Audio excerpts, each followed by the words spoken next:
వెనిజులాలో యుద్ధంతో Venezuela అధ్యక్షుడిని దెబ్బతీసి వెనిజులాలో తన పంతం నెగ్గించుకోవాలని అమెరికా ప్రయత్నించినటువంటి వేళ మరొక కాన్సెప్ట్ అయితే చర్చకొచ్చింది. అక్కడ ఉన్నటువంటి ప్రజలని మనం అమెరికాకి అనుకూల దేశం కిందన ఉందామా, అమెరికన్ కాలనీలాగా ఉందామా, లేకపోతే మన స్వతంత్రం మన సార్వభౌమాధికారంతో బతుకుదామా అంటే 50% మంది వెనిజులా ప్రజలు అమెరికా కాలనీ ఉండగానే ఉందాము అన్నటువంటిది, అంటే అమెరికన్ చెప్పు చేతల్లో నడుద్దామని కోరుకుంటుంటే 50% మంది వ్యతిరేకిస్తున్నారట.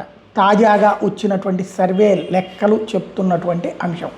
అంటే కొంతమంది సగం మంది దాకా మదురో మీదన విరక్తితో అమెరికా ఆధ్వర్యంలో నడిస్తే బెటర్ అని, ఒకప్పుడు ఆఫ్ఘనిస్తాన్లోని సాధారణ ప్రజలు తాలిబాన్లకు వ్యతిరేకంగా అమెరికాకి అండగా నిలబడినటువంటి సందర్భం. వాళ్ళని అలా నమ్ముకున్నందుకు వాళ్ళందరినీ తాలిబాన్లు వచ్చాక ప్రాణాలు తీసినటువంటి పరిస్థితి ఉంది. ఇప్పుడు ఏం జరుగుతుందో చూడాలి.